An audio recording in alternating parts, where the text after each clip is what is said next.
Just what exactly is this New World Order, and how is it related to the September 11th attacks? We've heard a lot about it. We have heard so many people mention it. But what exactly does a New World Order symbolize? What does it stand for? Who exactly is pushing for this New World Order to take place?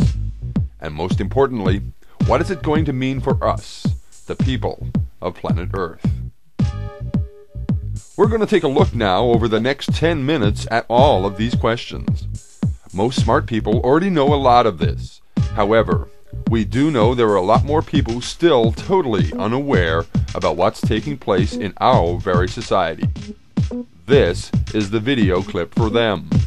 It should surprise nobody to learn that the Bilderberger founder member David Rockefeller was also the instigator in the building of the mighty World Trade Center Twin Towers.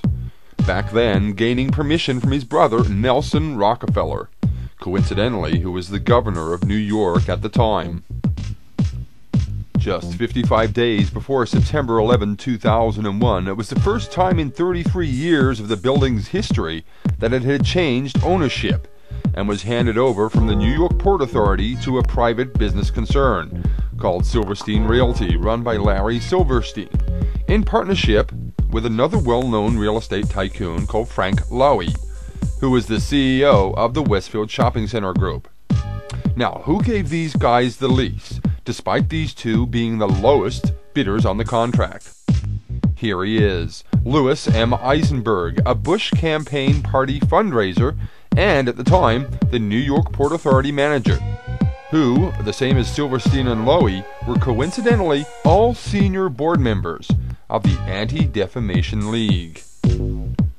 Now, Silverstein-Lowy paid just 10% of the 99-year total of $124 million. They paid a mere $12 million deposit, U.S., with promissories to pay the rest once the office revenue started to roll in. When he gained the lease, Larry Silverstein hired a new company to take care of security, a company called Securicom, later called Stratosec.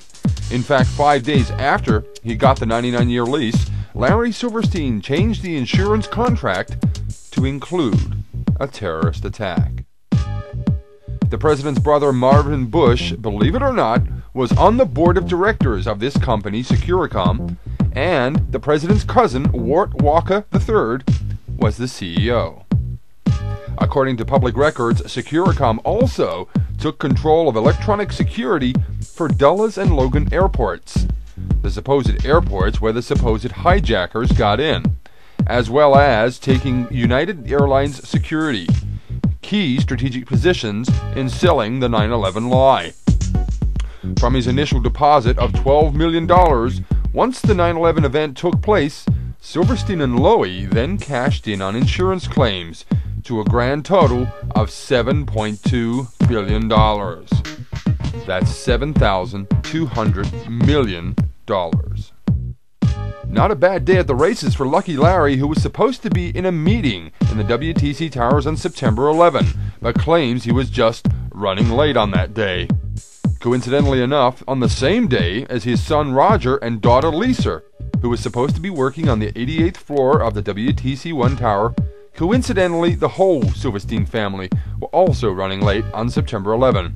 Even more coincidentally, the towers themselves were something of a liability. They were in very bad need of removal of tons of cancer-causing asbestos from the steel beams, and the cleanup bill was going to run at least into $2 or $3 billion. The cost to disassemble these two structures would have been at least $15 billion. At least 5 times prior to September the 11th, the Port Authority attempted to get a demolition order on the Twin Towers, but were refused by the City of New York based on health grounds, because a demolition would have blanketed Manhattan in a thick dust cloud of heavy metals and asbestos fibers.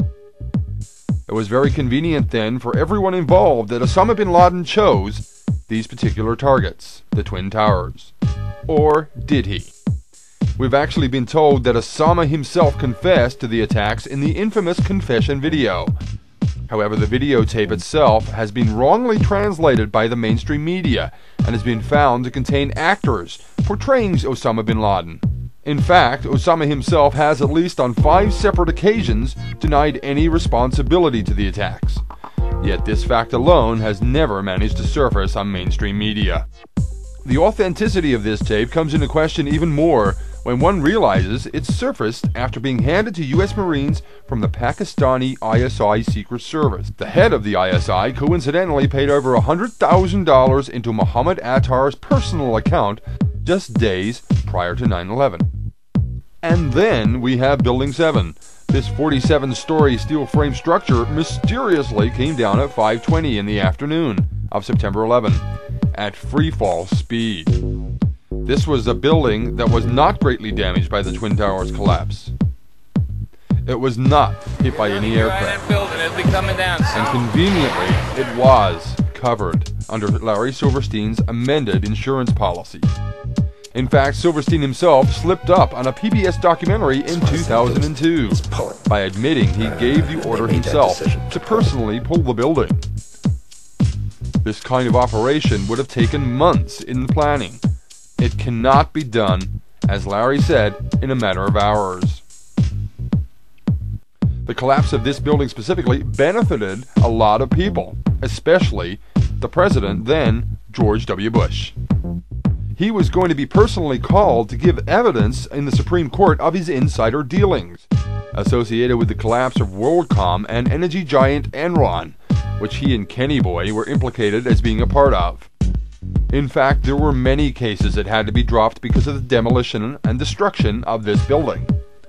WTC-7 was the most federally intensive building in the entire WTC complex, housing many departments and agencies such as the IRS, the U.S. Secret Service, the BATF, NSA, CIA, SEC, and NIAC securities.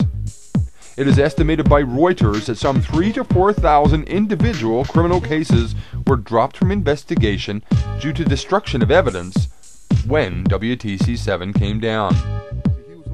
And then we have this incredible admission from WTC employee Barry Jennings, who told the Loose Change guys he witnessed a mass of dead bodies in the building when he was being rescued there on 9/11. And you know you can feel when you're stepping over people. Incredibly, since this interview, Barry Jennings has mysteriously passed away in August of 2008, just 2 days before the release of the NIST report and BBC documentary The Third Tower was released. News of Mr. Jennings' death did not surface until a month later. The cause of his death is still unknown. But there are even more coincidences than just this. We have an admission from Tom Kenny, a FEMA rescue worker, that in fact FEMA were there on the scene, in place and in position, ready to go the night before the September 11 attacks. We arrived on late Monday night and went into action on Tuesday morning. And then we have the PNAC plan. These scumbags were calling for a new Pearl Harbor type event to transform America into a militaristic style empire in September of 2000. Their document they released, called Rebuilding America's Defenses, actually states the process of transformation is likely to be a long one, absent some catastrophic and catalyzing event like a new Pearl Harbor. And then we have this scumbag, once again David Rockefeller, the proponent for en masse population reduction. He's quoted in September '94 as saying, "We are on the verge of a global transformation. All we need is the right major crisis, and the nations will accept the New World Order."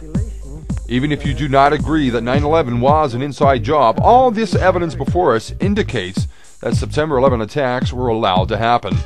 They were even assisted to happen.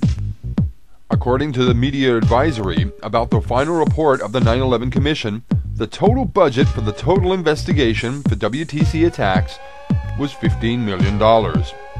Contrast this, according to the General Accounting Office, which the government spent nearly $80 million alone on the investigations into Whitewater, Monica Lewinsky, and Clinton-related matters.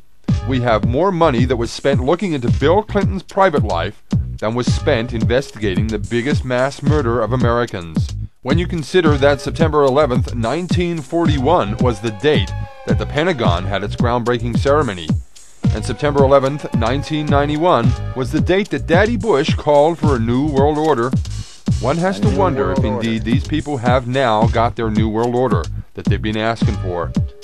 Did we allow them, by giving up our liberty and security, to take both away from us? The fact of the matter is, it's never too late. As long as you can imagine a place and a time where these people are caught and pay for their crimes, then we will all live to see the day when their new world order comes crashing to the ground.